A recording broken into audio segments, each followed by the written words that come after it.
갈라디아서 2장 21절입니다. 교재 8594, 8594페이지에 있습니다.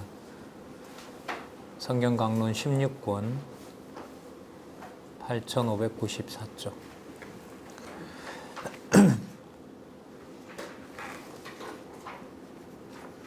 제가 읽겠습니다. 내가 하나님의 은혜를 패하지 아니하노니 만일 의롭게 되는 것이 율법으로 말미암으면 그리스도께서 헛되이 죽으셨느니라. 예, 하나님의 은혜와 그 다음에 예수님께서 십자가에 죽으신 사건을 여기서 이렇게 대조를 하고 있죠. 연관을 시키고 있습니다. 아주 강한 얘기죠. 지금 이 말씀은. 그러니까 하나님의 은혜를 패한다. 하나님의 은혜를 어떻게 보면 왜곡시킨다. 그러니까 인간의 어떤 공로를 주장하게 된다. 이렇게 되면 그리스도께서 십자가에서 헛되게 죽었다는 말이 된다는 거죠. 아주 강한 말씀이죠. 오늘 저희들이 공부할 내용이 바로 이제 갈라디아서인데요. 교재를 8573페이지에 한번 가서 보도록 할까요?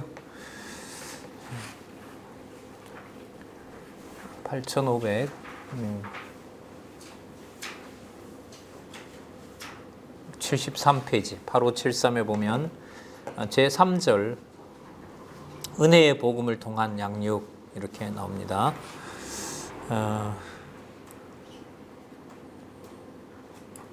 우리 구조 잠시 보고요. 바로 공부하도록 그렇게 하죠.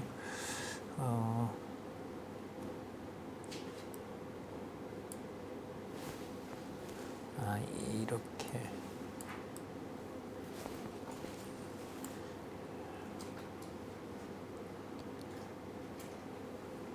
여기죠. 교회 양육에 의한 성취, 지금 이 부분 저희들이 살펴보고 있습니다. 로마서하고 고린도 전후서까지 우리가 지난 시간까지 살펴봤었죠. 로마서는 이제 칭의의 복음으로 양육을 성령께서 시키신다는 내용이 나왔습니다. 칭의의 복음, 의롭게 하시는 거죠. 불의한 인간을 이제 의롭게 하신다는 건데, 이건 우리가 구약 성경에 나타난 창세기 1장 28절에 여호와 하나님께서 인류를 지으시면서 약속하셨던 자손 땅 통치 언약에서 예수 그리스도를 통하여 신령한 하나님의 백성들이 태어나는 것하고 직결되는 겁니다. 이제 앞부분에 사도행전이 예를 들면 이 땅에 에덴 동산을 창설하듯이 이제 실체적으로 교회를 성령께서 오셔서 창립하신 거라면 그 창립하신 교회에 하나님의 백성들이 태어나도록 하시는 거라고 할 수 있겠죠. 그게 로마서인 거고요. 자, 여기서 우리가 16장을 좀 지목해 보면은요. 자, 하나님의 의의가 나타나서 그 신령한 예배 생활을 가능하게 하는데 영적인 예배 생활인 거죠. 그러니까 영적이라는 말은 시간과 공간으로부터 자유로운 거예요. 신체적 조건도 자유로운 거예요. 그러니까 저기 멀리 가서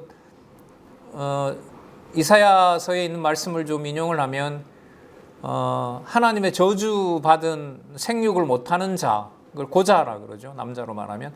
근데 그 고자도 복음에서 예외가 되지 않는다는 거예요. 그러니까 남자든 여자든 종이든 노예든 상관이 없어요. 누구든 예수 그리스도로 말미암아 의로운 백성이 된다는 거예요. 이게 진짜 놀라운 복음이잖아요. 자, 그런 사람들이 얼마나 많이 태어났냐 하면 얼마나 많이 그 시간과 공간, 신분과 이런 걸 다 뛰어넘어서 양육받고 있는지가 16장에 보면 사도 바울이 40여 명의 사람들에게 문안을 하잖아요. 그 사람들이 바로 유대인도 들어갈 뿐만 아니라 그 가이사의 친척도 들어가 있고요. 종도 들어가 있고요. 뭐 헬라인도 들어가 있고요. 그 다음에 아시아인도 들어가 있고요. 그럼 모든 세계인들이 전부 아담에게 약속했던 3대 언약에서 실체적인 그 언약의 대상이 된다는 것이 로마서 16장의 내용이었습니다. 자, 그런데 이들을 누가? 성령께서 키워주세요. 키워주는 과정이 어떤 거냐 하면, 키워준다는 말이 여러분들 뭐냐 하면 그게 건덕이라는 말이에요. 건덕이라는 말이 무슨 뜻이라 그랬죠? 빌딩이라 그랬죠. 집을 짓는 거예요. 그러니까 하나님의 집을 짓는 거예요. 어떤 자들을요? 하나님의 의롭다함을 받은 자를. 자, 그걸 성령께서 양육하시는데 어떻게 하냐면 단합을 시키세요. 성령께서 단합을 시키지 않으면 단합될 수 없다는 것이 고린도전서에 나타난 반 정도의 내용입니다. 거기에 보면 온갖 더럽고 추잡하고 교회에서 이런 일이 벌어지느냐라고 하는 진짜 나쁘거로운 얘기들이 참 많아요. 그걸 다르게 말하면 성령께서 교회를 세워주셨고 그 다양한 사람들을 성령께서 뭐 하시느냐? 단합시켜 줘야 된다는 거죠. 안 그러면 사분오열 다 이제 갈라지게 되는 겁니다. 그런데 그러한 외형으로만 그 교회를 평가할 수 없기 때문에 사도 바울로 하여금 인간적으로 말하면 몸살이 나는 거예요. 어떻게 사도 바울이 가르친 교회가 이 모양 이 꼴이지? 그거는 얼마든지 비난의 대상이 되거든요. 나중에 우리가 이 디모데 후서 가서 보겠지만은요. 여기 보면 2번이나 나오는데요.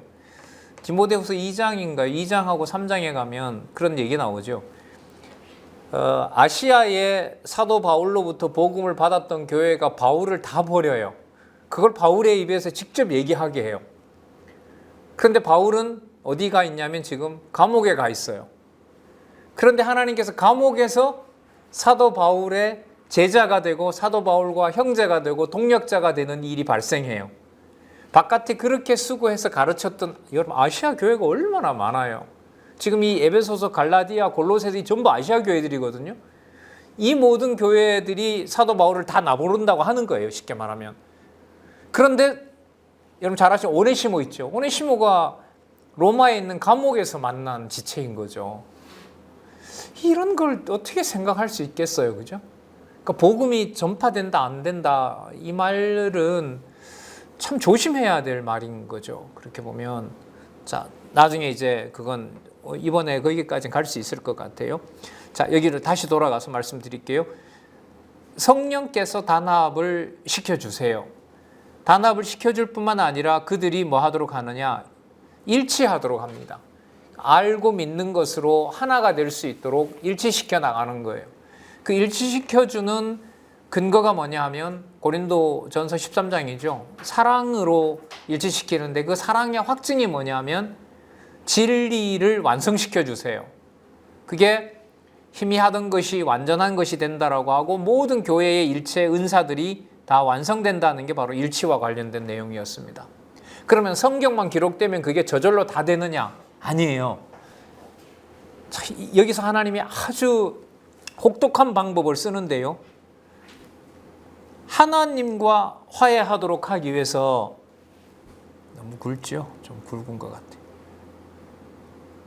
하나님과 화해하도록 하기 위해서 복음을 전해줬던 사도 바울과 고린도 교회가 배신하게 해요. 서로 떨어지게 만들어 놓습니다. 이게 여러분 이 화해에 나타난 충격입니다.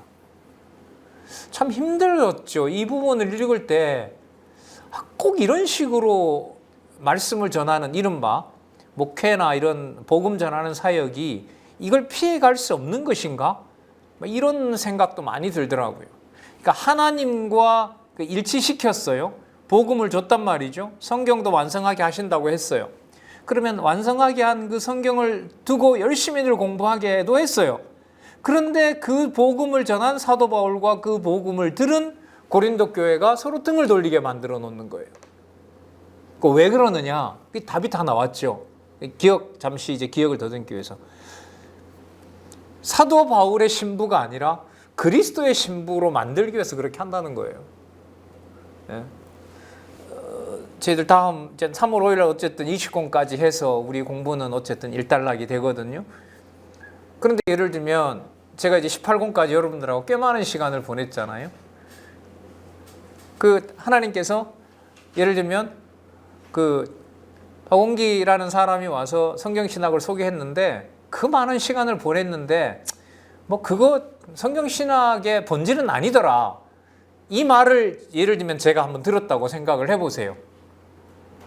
뭐 하나님이 그렇게 하신다라고 말은 그렇게 하지만은 그 어떤 상실감과 어떻게 보면 거기 계신 함께 공부했던 분들에 대해서 아마 기억조차 하기 싫을 거예요.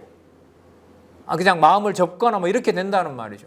근데 그 정도가 아니에요. 사도 바울은 그 정도가 아니라 사도 바울이 그걸 이제 억울해서 편지 하나를 더 써요. 근데 그 편지마저 없어져 버려요. 여기 보면 한 편이 더 나오거든요. 2편인가 더 나와요.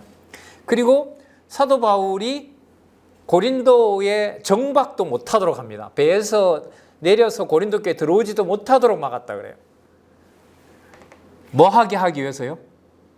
하나님과 고린도 교회가 그리스도와 고린도 교회가 화해하도록 하기 위해서. 자, 그러면 교회가 이 정도 되면 다 화해된 것이냐? 아니에요. 죄송합니다. 인간적인 말로 진짜 사람 미치게 만들어 놓는 게 여러분이 또 협력이에요. 우리가 요즘으로는 합력이라고 우리가 보통 많이 하잖아요. 합력이 나타나요. 그러니까 사도 바울과는 떨어지게 만들었지만 나중에 회복을 어떻게 시키느냐? 사도 바울과 함께 자기네 교회도 아니에요. 예루살렘 교회가 궁핍하기 때문에 예루살렘 교회를 위해서 연보하자고 했던 계획을 1년 전에 세웠어요. 근데 1년 전에 세워놨던 연보 계획이 1년 사이에 사도 바울이 오해를 받는 일로 가버린 거예요. 그러니까 1년 동안에 이 기록으로 보면 큰일이 많은 거예요. 사도 바울이 이제 내년쯤에 가서 연보를 모아서 이제 예루살렘으로 가야 되는데 그 1년 동안에 하나님이 하신 일은 뭐냐면 고린도 교회와 사도 바울이 서로 등지게 만들어 놓고요. 모아놓기로 한 연보에 대해서는 사도 바울이 연보에 욕심이 있는 자로 그렇게 만들어 놔버려요. 그래서 화해뿐만 아니라 사도 바울과의 화해뿐만 아니라 사도 바울과의 협력도 불가능한 상황이에요. 그런데 이걸 이제 따라서 읽어가게 되면 하나님께서 뭐까지 하게 하시느냐? 합력해서 연보하는 일도 벌어져요. 그리고 이런 사도 바울을 매도했던 자들을 사도 바울이 가서 복음으로 다 변증하고 내칠 자는 내치고 그야말로 누가 그러니까 이게 이런 거죠. 교회가 문제가 생기니까요. 복음을 위하는 자와 아닌 자가 다 드러나요. 사도 바울이 있을 때는 좀 눌렀겠죠. 인간적으로. 이런저런 변명도 하고 했는데 사도 바울이 떠나고 나니까 거기에 반대했던 자들이 누구이고 이게 다 드러나는 거죠. 그리고 사도 바울이 3번째 간다고 그러는데요. 3번째 가서 여기서 문제를 일으켰던 사람들에 대해서 그 전부 이제 내치기도 하고 비판하기도 하고 교회에서 그 사람이 누군지 실명을 거론하기도 하고 하는 일들이 고린도 후서의 내용이에요. 그러니까요, 고린도 전후서의 건덕의 복음으로 양육하는 것은요, 사건 하나에 들어가서 그 내용을 아는 것도 중요하지만 단합시키고 하나님께서 단합시켜주고 말씀으로 일치시키고 말씀만 놓아두는 정도가 아니라 사람은 떨어지게 하고 각자 하나님의 말씀을 듣게 하여 그리스도와 화해시키고 화해시킨 상태에서 인간적으로 연보하는 일이 왜곡되지 않도록 일단은 오해를 받게 해서 그 일의 경계심을 높이게 되고 그러나 그 연보하는 일이 또 주신 대로 그렇게 연보하는 일도 마무리가 되면서 진리를 위하는 자가 누구인지 아닌지까지 다 드러나는 것이 바로 이 양육의 과정인 거죠. 상당히 그 치밀한 과정이죠. 단합도 시켜주셔야 되고 일치도 시켜주셔야 되고 화해도 시켜주셔야 되고 그 다음에 합력도 하게 해주셔야 돼요. 합력에 관련된 내용의 마무리가 13장 13절에 어떻게 끝나죠? 주 예수 그리스도의 은혜와 하나님의 사랑과 성령의 교통하심이 너희 무리와 있을지어다. 그러니까 이른바 삼위 하나님의 상호 뭐라 그래야 될까요? 일치? 삼위 하나님의 합력, 그야말로 합력이죠. 삼위 하나님의 놀라운 능력으로 고린도 교회를 양육하신다는 것으로 우리가 보통 이제 이런 대예배 이런 말 참 우리는 별 쓰고 싶지 않지만 그 목사들의 어떤 축도에 기본적으로 쓰는 거잖아요. 제가 성경을 몰랐을 때 그 주 예수 그리스도의 은혜와 하나님의 사랑과 성령의 교통하심이 너희 무리와 있을지어다. 그게 헌법에 나오는 목사님들이 만들어낸 말인 줄 알았어요. 성경 본문에 그런 걸 몰랐으니까. 근데 나중에 보니까 이게 이제 성경에 있는 거고, 성경에 있으면 누구나 다 써도 되는 거죠. 누구나 다 써도 되는 건데 이제 그런 좀 얘기도 그런 기억도 있어요. 자, 제가 이 말씀을 잠시 좀 드린 이유는 이게요. 그 다음에 나오는 갈라디아서의 은혜의 복음으로 양육하는 것하고 무관하지가 않아요. 결국은 삼위 하나님, 영원하신 하나님이라고 우리가 보통 얘기하잖아요. 주 예수 그리스도의 사랑과 아가페라 그러죠. 그러니까 아까 주 예수 그리스도의 사랑이랬을 때 그 사랑은 이런 개념도 이게 앞으로 연구가 돼야 되는데, 이 고린도 후서 마지막 장 마지막 절에 나오는 주 예수 그리스도의 사랑은요, 일단 멀리 가지 말고 고린도서 내에서만 봐야 돼요. 일단은 왜 가까이 있으니까. 근데 고린도전서 13장에 사랑이 최고의 뭐라 그랬죠? 은사라 그랬죠. 최고의 은사의 내용이 뭐였어요? 온전한 것, 성경 계시 기록의 완성이었던 거예요. 그러면 고린도후서 13장 13절을 읽을 때 주 예수 그리스도의 사랑과라고 했을 때 다른 데 가는 것보다 고린도전서의 최고의 은사인 사랑이 무엇으로 완성되는 것으로 확증된다? 성경 계시 기록으로 확증된다는 것을 염두에 먼저 두셔야 돼요. 막연하게 그냥 사랑 이러면 안 되는 거예요. 그럼 이게 본문 공부가 약한 거죠. 이렇게 되면. 자, 그 다음에 주 예수 그리스도의 사랑과, 그 다음에 주 예수 그리스도의 사랑과 하나님의 뭐죠?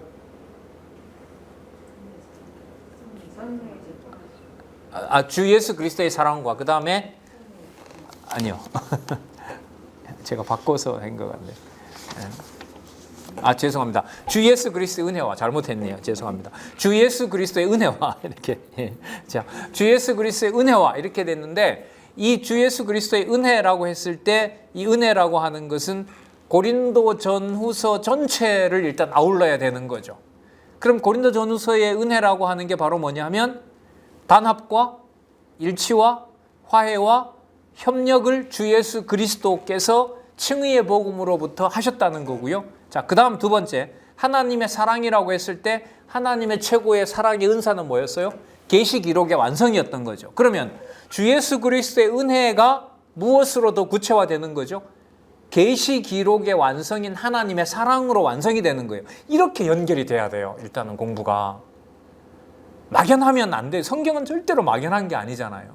자, 그 다음에 그것을 유대인뿐만 아니라 이방인들이 예수 그리스도의 은혜를 하나님의 계시 기록의 완성인 사랑의 확증을 통해서 서로 뭐하게 한다는 거죠? 교통하게 하신다는 거죠.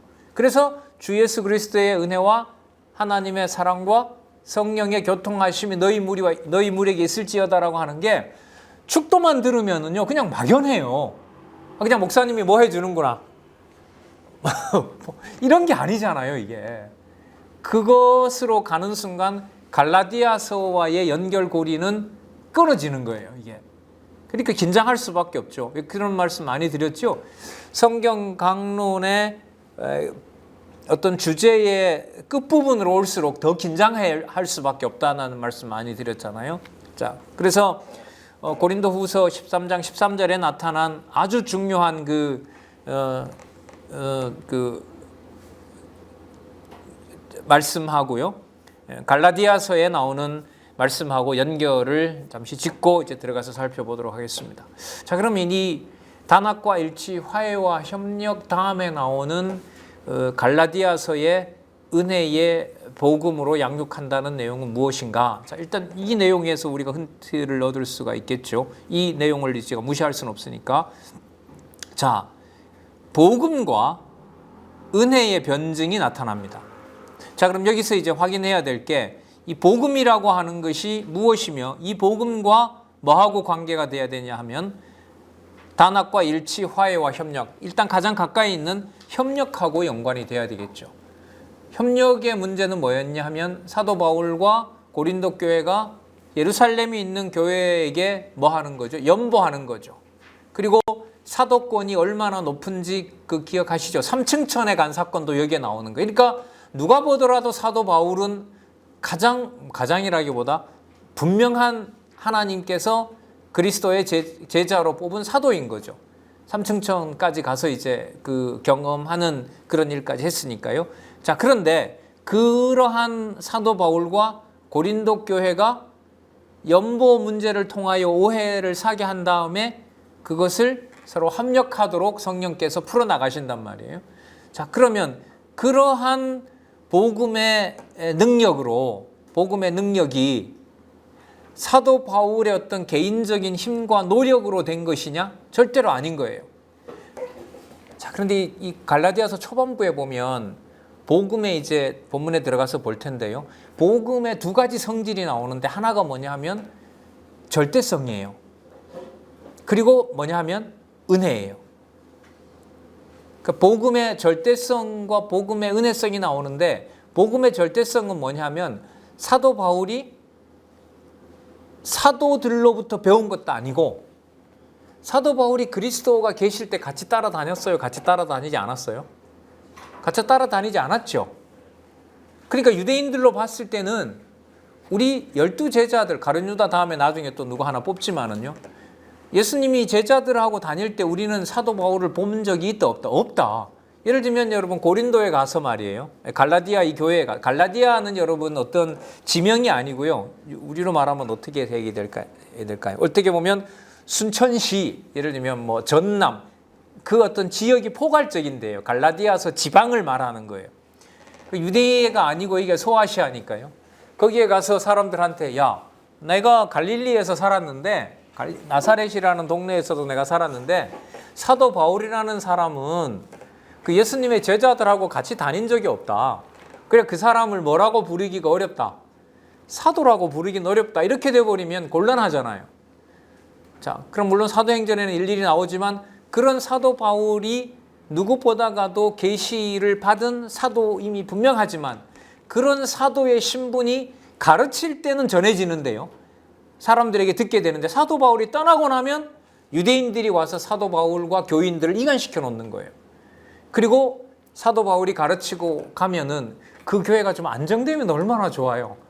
말씀도 듣고 품행도 좋고 서로들 화합도 하고. 근데 사도 바울이 그렇게 애써서 가르쳐 놓고 가면 교회가 여러분 여기 사도 바울로 하여금 편지 쓰게 한 교회들이요. 다 현상적으로 보면 문제가 있기 때문에 편지를 쓴 거예요. 그 편지를 안 받은 동네는 어떻게 보면 아무 문제가 없는 동네인 거죠.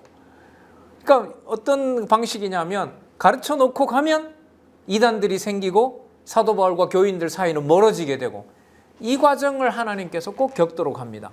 그리고 지금 복음의 절대성과 은혜성에서는 사도 바울의 뭐까지 건드려 버리느냐? 사도 바울이 사도가 아니었다라는 데까지 가버리는 거예요. 봐라, 사도 바울이 확인도 그렇게 안 될 뿐만 아니라 사도 바울이 제대로 가르쳤으면 갈라디아 교회가 이 모양이 될 리가 없다. 그러니까 이게 행실에서 아마 이야말로 교회에 큰 문제가 생긴 거예요. 그래서 갈라디아서에 보면 그런 얘기가 나오잖아요. 복음의 자유를 육체의 기회로 삼지 말라 이렇게 말이 나오니까요. 그러다 보니 율법주의자들이 들어와서 뭘 지키자고 하는 거예요? 율법 지키자. 복음은 복음인데 이것 가지고 교회의 질서가 잡히지 않지 않느냐. 자, 정하는 장소, 안식일 일단 지키자. 그리고 먹는 문제, 적어도 율법 따라서 먹자. 그렇게 안 먹어도 된다고 했던 사도 바울의 그 가르침은 그건 잘못된 것이다. 그리고 사도 바울이 거기에 글을 써서 보내도록 한 거죠. 그래서 아까 2장 21절 요절에 보면 그리스도의 그 십자가 죽음과 하나님의 은혜라고 하는 것이 직접 연관이 되는 거잖아요. 그리스도가 십자가에 헛되게 죽은 거라고 얘기를 한단 말이죠. 자, 다시 와서 이제 본문에 들어가서 한번 살펴보도록 할게요. 자, 요거 하나만 더 보도록 할게요. 그러면 이 은혜에 대해서 설명을 한 다음에요. 복음이 절대적이기 때문에 반드시 하나님의 은혜로 가능하고 그 은혜가 생활을 지배하게 돼요. 그럼 그 은혜가 생활을 지배하게 되면 성도들의 맺히는 열매는 무슨 열매가 되냐면 성령의 열매가 되는 거예요. 근데 여기서 이제 유의해야 될 게 성령의 열매라는 것이 여러분 오늘 공부하면 내일 다 당장에 열립니까? 우리 마음처럼 아니잖아요. 자, 그러니까 여기에 이제 사람들이 사도 바울을 의심하게 되고 복음에 대한 의구심이 생기고 그러다 보니까 이제까지 지켜왔던 유대인들의 오랜 동안의 관습이었던 율법을 지키게 되고 지키는 거 보면 뭐가 있어 보여요. 규칙이 있으니까 질서가 잡힌 것처럼 보고 거기에 사도 바울이 그게 바로 교회를 질서를 잡으려는 것이 아니라 너희들의 의의를 부추겨서 그리스도의 십자가를 약화시키고 그리스도의 십자가를 헛된 것으로 만들려는 유대인들의 그 거짓 가르침이다. 이걸 사도 바울이 이제 교회 편지로 하여금 기록하도록 한 내용이 바로 갈라디아서 내용인 겁니다. 그러니까 고린도 전후서에서 얘기했던 단합과 일치, 화해와 협력을 시켜놓은 다음에 그것이 전적으로 사도 바울의 능력으로 된 것이 아니라 복음의 절대성으로 된 것이고 복음의 절대성은 사도 바울이 복음의 절대적 능력을 가진 것처럼 보이지만 그렇게 하지 않게 하고 오직 하나님의 은혜로만 된다는 것을 가르쳐서 맺히는 성도들의 열매가 세상의 열매가 아니라 누가 맺게 하는 열매다? 성령께서 맺게 하는 열매라는 것으로 양육 부분이 마무리가 돼요. 그러니까 이 내용은 사실 한두 번의 이런 강조로 될 수는 없는 거죠. 사실 지나왔습니다만은 우리가 고린도 전서에서 로마서에서부터 갈라디아서까지 전체를 양육이라는 말로 요약이 되고요. 그 다음에 칭의와 건덕, 단합일치, 화해, 협력, 칭의와 단합일치, 화해, 협력, 그 다음에 은혜, 복음, 은혜성. 적어도 이 6마디 낱말로 딱 연결이 논리적으로 돼야 되는 거죠. 그게 성경에서 말하는 뭐와 관련이 돼요? 양육과 관련이 되는 거죠. 그러니까 양육 이러면 어떤 낱말요? 칭의, 그 다음에 단합, 일치, 화해, 협력, 자, 그 다음 무슨 성? 은혜, 은혜성. 이 6가지 낱말이 머릿속에서 이게 기억이 나야 되는 거예요. 근데 우리가 양육 이러면 당장 머릿속에 우리가 이제 기억이 나는 것이 그냥 잘 자라고 문제가 없어지게 되고 자기 혼자 스스로 독립하고 남의 도움이 없이 내가 스스로 뭔가를 할 수 있고 이렇게끔 생각을 한단 말이죠. 그리고 복음을 우리가 듣는다고 한 우리로서도 저 정도 배웠으면 이 정도는 해야 되지 않냐라고 하는 내 스스로의 요구뿐만 아니라 남들에 대해서도 그렇게 하게 돼요. 그런데 양육을 다루고 있는 로마서부터 갈라디아서의 본문으로 들어가 보면 그 모든 것에 대한 여지를 일체 주지 않아요. 가르쳤던 자 철저하게 하나님께서 그냥 버려버리는 거죠. 버려버려요. 그리고 사도 바울의 권위 여지없이 의심받게 만들어 놔요. 그러면 그렇게 되면 교회가 서지 않는 것이냐? 아니라는 거예요. 그게 뭐라는 겁니까? 성령께서 양육해가는 과정이라는 거예요. 그래서 성경 계시 기록의 목적에 해당하는 우리가 잘 큰다라는 것이 아니라 하나님께서 살아계시고 하나님께서 당신이 정한 바대로 하나님의 교회를 양육시켜 나간다. 그걸 보여주는 것이 바로 로마서에서부터 갈라디아서까지 이어지는 양육에 의한 바로 그 성취라고 할 수가 있습니다. 성령께서 양육. 그래서 좀 길게 말씀드린 것은 성경 중심의 이 제목들이기 때문에 양육에 대해서 얘기를 할 때 또 앞으로 뭐 우리가 대화를 한다든지 또 말씀을 볼 때는 물론이고요. 어떤 사람들과의 어떤 뭐 교회 회의를 한다든지 뭐 은사나 양육교회에서 어떤 일을 추진해 간다고 할 때 양육이라는 개념을 사용하면서 성령께서 바로 다음과 같은 과정으로 해 가신다는 것을 다시 한번 마음에 두고 공부도 하고 그런 어떤 논의도 해가기를 바라면서 이 말씀들을 좀 이렇게 드렸습니다. 자, 그러면 갈라디아서 가서 한번 살펴보도록 할까요? 자,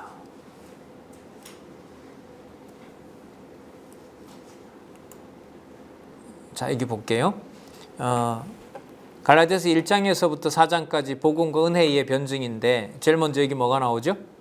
복음의 무슨 성? 복음의 절대성이 나오죠. 절대성. 자, 절대성을 설명하는데 보면 본인이 사도된 것은 누구의 계시로 된 것이다? 예수 그리스도의 계시로 된 것이다 라는 것을 강조합니다. 자, 우리 본문 좀 볼까요? 8576에 가시면 8576에 보시면 자,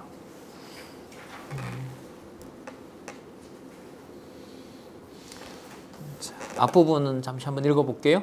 1장 1절부터 사람들에게서 난 것도 아니요 사람으로 말미암은 것도 아니요 오직 예수 그리스도와 및 죽은 자 가운데서 그리스도를 살리신 하나님 아버지로부터 말미암아 사도된 바울은, 바울에 대한 소개가 참 길죠. 사람에게 난 게 아니다. 그 다음에 주 예수 그리스도고 그 주 예수 그리스도를 죽은 자 가운데서 부활하신 하나님 아버지로 말미암아 되었다. 자, 그렇다면 이 바울은 내가 한다라는 말을 이런 수식어가 있기 때문에 할 수 있습니까? 없습니까? 없는 거죠. 그게 바로 뭐의 배경이 되는 거예요? 바로 절대성의 배경이 되는 거예요. 그러니까 사도 바울의 절대성이 아닌 거죠. 이 절대성은 복음의 절대성을 말하는 거죠. 자, 2절에 함께 있는 모든 형제로 더불어 갈라디아 여러 교회에게 우리 하나님 아버지와 주 예수 그리스도로조차 은혜와 평강이 있기를 원하노라. 4절 그리스도를 소개합니다. 그리스도께서 하나님 곧 우리 아버지의 뜻을 따라 이 악한 세대에서 우리를 건지시려고 우리 죄를 위하여 자기 몸을 들이셨으니 영광이 저에게 세세토록 있을지어다. 여기 자기 몸을 들였다라고 하는 것은 바로 십자가의 죽음인데요. 그러면 이 본문에도 보면 벌써 뭐가 나오냐면 그리스도 복음이 절대적이다라는 것을 얘기를 하고 있고요. 아까 그리스도께서 자기 몸을 들였다고 하니까요. 그리스도가 모든 그 은혜를 확정해 주는 분이다라는 의미에서 여기 보면 2장 15절에서부터 4장 11절까지 전개되는 복음과 은혜의 확증을 위해서 바로 그리스도께서 자기 몸을 들이셨다. 아까 21절이죠. 여기 21절에 아까 요절 읽었잖아요. 그러니까 하나님의 은혜는 그리스도의 무엇으로 다 완벽하게 완성된 것이다. 그리스도의 십자가로 완성이 된 것이다. 자, 그 내용을 아까 우리가 읽어봤잖아요. 자, 그래서 이 갈라디아서 1장에서부터 4장 11절까지 절대성이므로 무슨 성이다? 무슨 성이다? 은혜다. 절대적이므로 은혜이다. 이렇게 되는 겁니다. 자, 여기서 우리가 하나만 짚고 넘어갈게요. 사도 바울로 하여금 그리스도를 직접 만나고 우리가 아는 대로 신약 성경의 절반 이상을 쓰고요. 누가 보더라도 사도이고 그리고 그 사도의 권위를 누가 봐도 자랑할 만한 자리인데 고린도 후서에서 우리는 이미 뭘 살펴왔어요? 사도 바울의 어떤 사도권이라고 하는 것이 사도 바울에게는 결코 있을 수 없다라는 걸 뼈저리고 철저하게 깨닫게 한 거잖아요. 그 사도 바울을 아무것도 아닌 것으로 만들고 뭐 하게 했어요? 고린도 후서 아까 주제가 뭐였습니까? 뭐 하도록 하셨다는 거죠? 예? 사도 바울을 철저하게 그 고린도 교회와 분리시켜 놓은 다음에 하나님과 화해케 하고 협력이 안 되는 줄 알았는데 협력하게 한다는 거죠. 그럼 여기에서 사도 바울이 지도자이기 때문에 협력이 가능했다라는 말의 여지가 생겨요? 안 생겨요? 생기지 않죠. 자, 그럼 잘 보세요. 사도 바울에 대한 여지가 전혀 안 생겼는데 갈라디아에서 오면 사도 바울의 권위는 그야말로 다른 어떤 사도에 비하면 그 권위가 낮아요? 높아요? 높죠. 근데 높은데 사도 바울을 높여서는 안 되는 거예요. 그러면 뭐가 높아져야 된다는 거죠? 뭐가 높아져야 돼요? 사도 바울의 절대성이 아니라 무엇이? 복음이 절대적 성격을 가지고 있는 거예요. 그럼 이게 여러분 이런 연결을 우리가 잘 공부를 하지 않아서 좀 익숙하지 않을 수 있는데 이건 제가 볼 때 이건 너무너무 중요한 문제예요. 고린도 후서에 나타난 사도 바울을 통해서 그리스도와 화해하도록 하나님께서 사도 바울을 떼놓아 버리고 하지만 화해와 협력이 성령 안에서 성령께서 같이 하게 하신 다음에 사도 바울의 지위는 사도권이라는 지위를 확보해 주지만 하나님의 교회를 양육하는 데 있어서는 사도 바울의 어떤 인간적 권위도 허락한다 안 한다? 하지 않는다. 그걸 사도 바울에게 깨닫게 하는 거예요. 그래서 삼층천에 갔던 그 누구도 할 수 없는 그 체험을 사도 바울로 하여금 함부로 얘기하게 해요. 조심스럽게 삼가하게 해요. 삼계하게 하잖아요.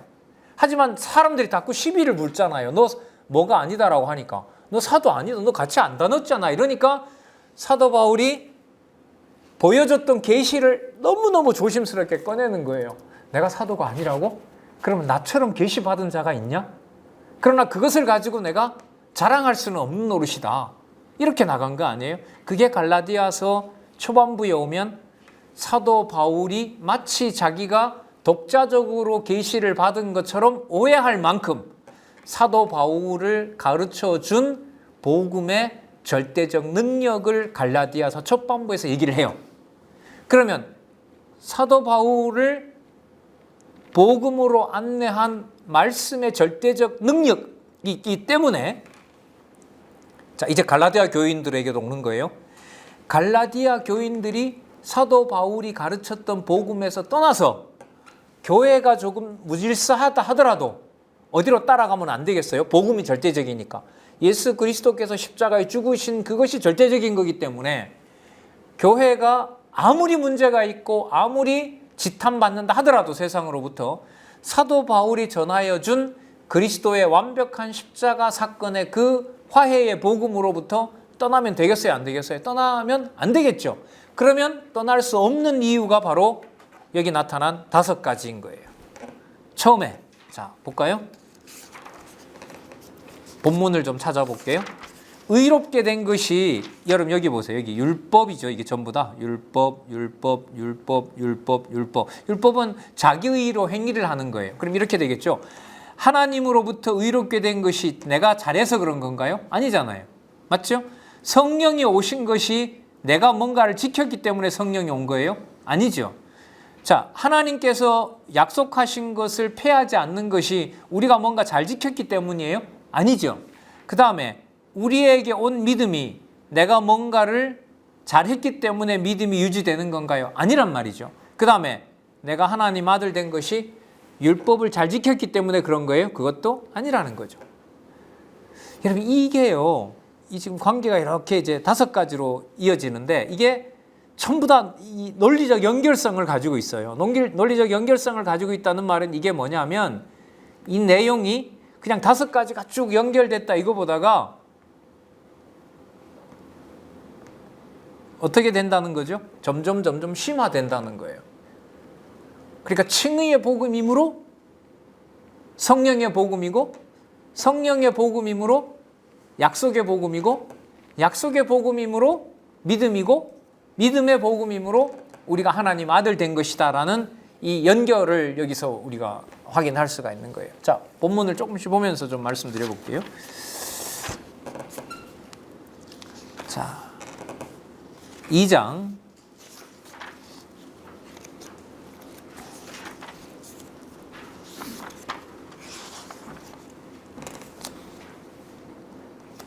16절 볼게요.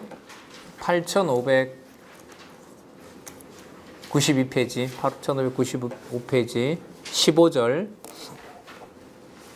우리는 본래 유대인이요 이방 죄인이 아니로되 자, 사람이 의롭게 되는 것은 율법의 행위에서 난 것이 아니요 오직 주 예수 그리스도로 말미암는 줄 아는 거로 우리도 그리스도 예수를 믿나니 이는 우리가 율법의 행위에서가 아니고 그리스도를 믿음으로 의롭다함을 얻으려 함이니라.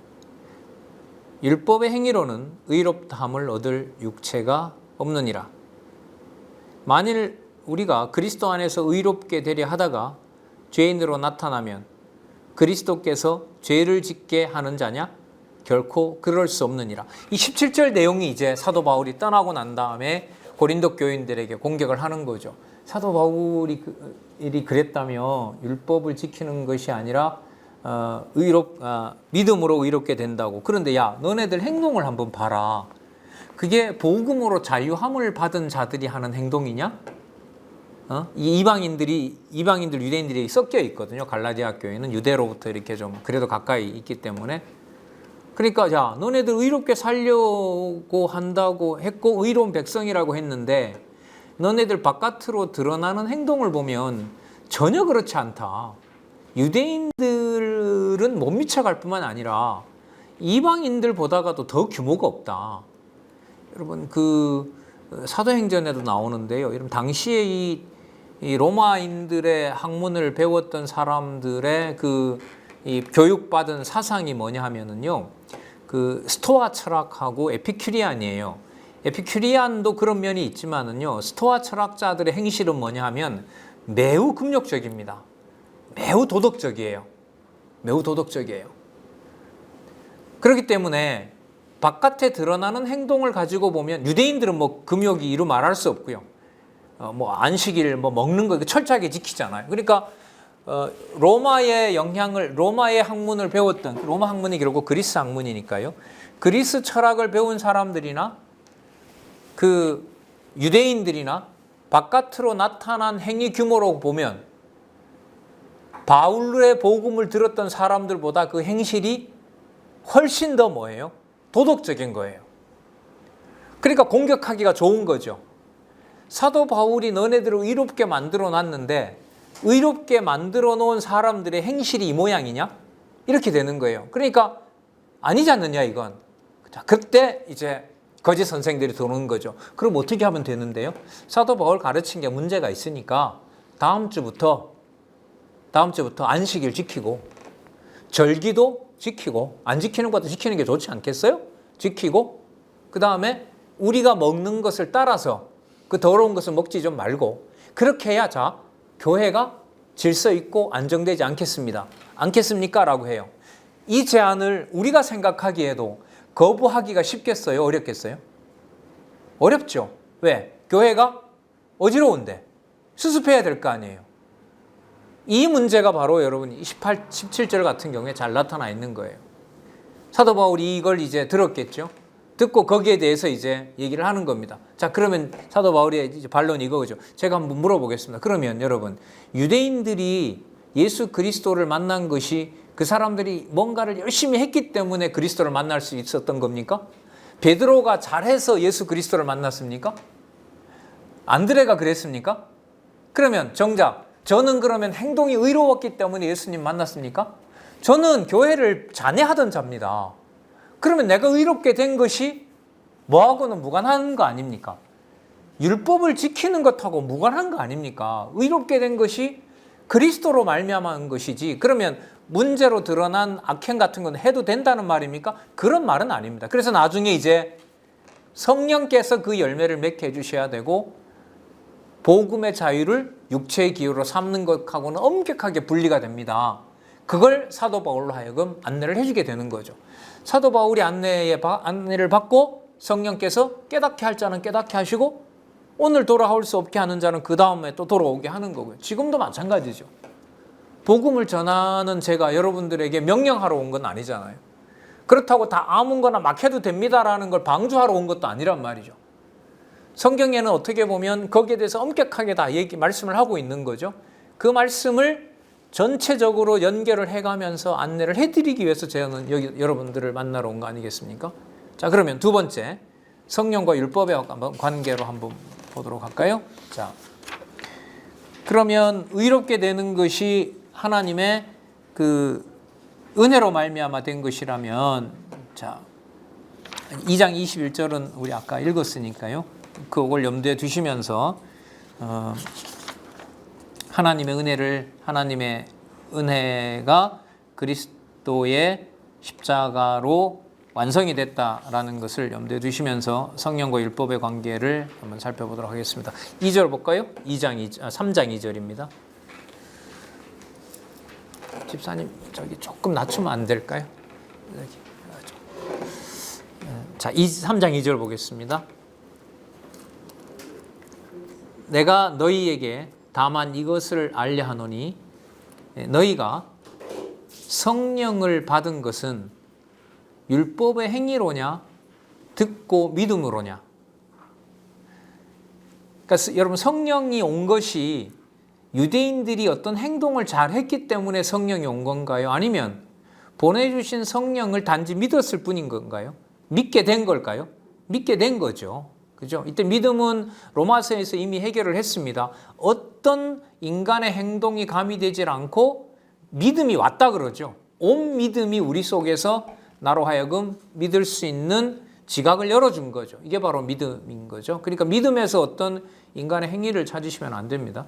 자, 성령을 받은 것은 율법의 행위로냐, 듣고 믿음으로냐. 자, 그래서 3절에 보면 이와 같이 어리석으냐, 이같이 어리석으냐. 성령으로 시작하였다가 이제는 육체로 마치겠느냐. 너희가 이같이 많은 괴로움을 헛되이 받았느냐. 과연 헛되냐. 이 문장으로 보면 약간 흥분해 있죠, 지금 사도 바울이. 자, 그러니까 성령을 받은 것이 바로 율법의 행위로 받은 것이 아니다라는 겁니다. 그러니까 연결이 이렇게 되겠죠. 의롭게 된 것이 바로 의롭게 된 것이 율법의 행위와 관계가 없고 의롭게 되는 것은 바로 성령께서 오셔서 된 것이다. 여기서 질문을 던지는 거예요. 그럼 성령이 온 것은 율법의 행위로 말미암았느냐? 아니면 은혜로 말미암은 것이냐? 은혜로 말미암지 않았느냐? 그러면 성령이 오셨는데 그럼 그 성령은 약속한 대로 오신 것이냐? 우리가 뭔가를 해서 왔느냐? 이게 이거예요. 3장 15절부터 나오는 거예요. 한번 볼까요? 아주 그 연결이 치밀하게 되어 있죠. 3장 15절 한번 볼게요. 3장 15절을 먼저 볼게요. 형제들아, 8603에 있죠. 사람의 예대로 말하노니 사람의 언약이라도 정한 후에는 아무나 폐하거나 더하거나 하지 못하느니라. 이 약속들은 아브라함과 그 자손에게 말씀하신 것인데 여럿을 가리켜 그 자손들이라 하지 아니하시고 오직 하나를 가리켜 내 자손이라 하였으니 그가 곧 그리스도다. 17절 내가 이것을 말하노니 하나님의 미리 정하신 언약을 430년 후에 생긴 율법이 없이 하지 못하고 그 약속을 헛되게 하지 못하리라. 만일 유업이라는 말은 하나님 자녀가 되는 거잖아요. 그것이 율법에서 난 것이면 어디에서 난 것이 아니다. 약속에서 난 것이 아니니라. 그러나 하나님이 약속으로 말미암아 아브라함에게 은혜로 주신 것이다. 여러분, 아브라함에게 했던 언약이 모세가 시내산 앞 광야에서 받았던 그 시내산에서 받았던 율법으로 범죄하게 됐을 때 약속이 폐기됩니까? 여전히 유지됩니까? 유지되죠. 자, 그러면 약속이라고 하는 것이 율법을 어기면서도 사라지는 것이 아니라 정말로 약속은 하나님의 은혜에 기초하고 있다라는 걸 지금 여기서 강조하고 있는 거죠. 자, 우리 지나왔습니다만 몽학 선생이라 그러죠. 몽학 선생은 뭐냐면 집에 가정교사예요. 내가 스스로 공부할 능력이 있을 때까지 선생님이 가정교사 선생님이 와서 나를 길러주는 거예요. 스스로 이제 혼자 생각할 수 있을 때까지. 그런 것처럼 율법은 그리스도가 오실 때까지 안내해줬던 그런 역할에 불과한 것이지 그리스도가 와서 모든 안내하는 길을 다 마련해놨는데 거기에 다시 돌아가서 율법을 데려올 수는 없는 일이다. 그래서 성령께서 오신 것이 약속으로 말미암았다면 그 약속이라고 하는 것도 하나님의 은혜로 온 것이지 우리가 뭔가를 해서 만들어낸 것이 아니다. 그게 바로 약속과 율법의 관계입니다. 그러면 그 약속이라고 하는 것을 우리가 받은 것은 우리에게 믿음이 온 것이냐 아니면 우리가 행위를 한 것이냐 뭐가 온 거겠습니까? 믿음이 온 것이죠. 실제로 이 말씀이 나오죠. 3장 23절 한번 가서 보도록 하겠습니다. 이 표현도 저는 이제 좀 유의하게 되던데요. 여러분 이런 말을 우리가 써요. 용기가 온다 간다 뭐 평화가 온다 이거는 좀 말이 되네요. 그러니까 추상명사 같은 것을 인격적으로 온다 간다 이렇게 말하기가 쉽지 않죠. 그래 지금 성경에 보면 이 3장 23절에 보면 믿음이 오기 전에 여기 뭐 믿음이 뭐 한다 그래 온다 그러죠. 그 믿음이 온다라는 말은 믿음이 어떤 거와 같은 거예요. 어떻게 보면 아버님이 오신다, 예수님이 오신다처럼 믿음을 뭐로 보는 거예요? 하나의 어떤 인격체로 보는 거죠. 물론 이 실체는 그리스도인 거예요. 자, 그 다음에 25절에도 보면 또 나오죠. 자, 25절에도 보면 믿음이 온 후로는 우리가 몽학 선생 아래 있지 아니하도다. 여기 나오네요. 그러니까 믿음이 왔다라는 말은 뭐냐면 믿음이 온 것이 인간들의 행위에 의해서 온 것이 아니다라는 거예요. 그러니까 이 믿음이라는 게 내가 믿느냐 마느냐 이런 믿음을 말하는 게 아닌 거예요. 아까 약속이 있었잖아요. 하나님께서 약속한 바대로 뭐가 왔느냐? 믿음이 왔는데 그럼 그 온 믿음이 우리가 뭔가를 잘했기 때문에 율법적 행위를 잘했기 때문에 우리에게 온 것이냐? 그렇지 않다는 거죠. 네. 자, 그것은 어디까지나 몽학 선생, 잘할 때까지 좀 도와주는 그런 그러니까 그리스도에게로 안내하는 역할만 할 뿐이지 그것 때문에 우리에게 믿음이 온 것은 아니다. 자, 마지막으로 3장 이제 4장에 가면 아들과 율법의 관계를 얘기를 하고 있는데요. 3장 26절에 이 말씀이 벌써 이렇게 시작하죠.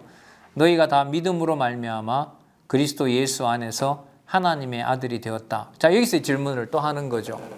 그러면 믿음이 와서 우리가 하나님의 아들이 됐는데 우리가 하나님 아들이 된 것이 우리가 하나님 앞에서 어떤 아들다운 행동을 했기 때문에 온 것이냐? 아니면 하나님께서 은혜로 우리를 하나님 아들로 삼아준 것이냐? 유대인이나 3장 28절에 먼저 볼까요? 자, 너희는 유대인이나 헬라인이나 종이나 자주자나 남자나 여자나 여자 없이 다 그리스도 예수 안에서 하나이니라. 그럼 이렇게 이 자들이 다 하나님의 자녀가 됐는데 이들이 어떤 행위에 의해서 하나님의 자녀가 된 것이냐? 그렇지 않다는 거죠. 자, 4장 4절 한번 볼까요? 4장 4절. 4절. 때가 참에 하나님이 그 아들을 보내사 여자에게 나게 하시고 율법 아래 나게 하신 것은 율법 아래 있는 자들을 속량하시고 그 죄를 갚아주신 거죠. 우리로 누구의 명분을 얻게 하려 하심이라? 아들의 명분을 얻게 하려 하심이라. 너희가 아들인 고로 하나님이 그 아들의 영을 우리 마음 가운데 보내서 아버지라 이렇게 부르게 한 거지 우리가 어떤 행동을 했기 때문에 우리에게 아들의 영이 온 것이 아니지 않느냐. 그런데 유대인들의 말을 따라서 이렇게 행동해야만 하나님 아들이 되는 겁니다. 하나님의 자녀가 되는 겁니다. 그 말에 너희들이 가서는 안 된다. 이 갈라디아서를 이렇게 처음부터 읽어보면요, 글쎄 그 정도까지는 아니지만은요, 목구멍에서 이렇게 토하는, 좀 피를 토한다 그래야 되나요?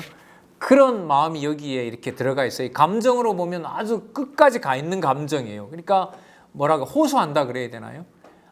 부모가 이제 자녀에게 잘못된 자녀에게 좀 호소하는 아주 강하게 호소하는 그런 내용을 이렇게 이제 논리적으로 기록을 한 이 형식으로 되어 있어요. 자, 7절에 보면 그러므로 내가 이후로는 종이 아니요 아들이니 아들이면 하나님으로 말미암아 유업을 이을 자니라. 그러니까 하나님으로 말미암고 하나님이 보내신 그리스도로 말미암는 것이지 어떤 행동에 의해서 그렇게 된 것이 아니다. 자, 아들이 조금 성장하지 않아서 문제가 있다고 다시 거기에 율법을 어떻게 그렇게 따라갈 수가 있느냐.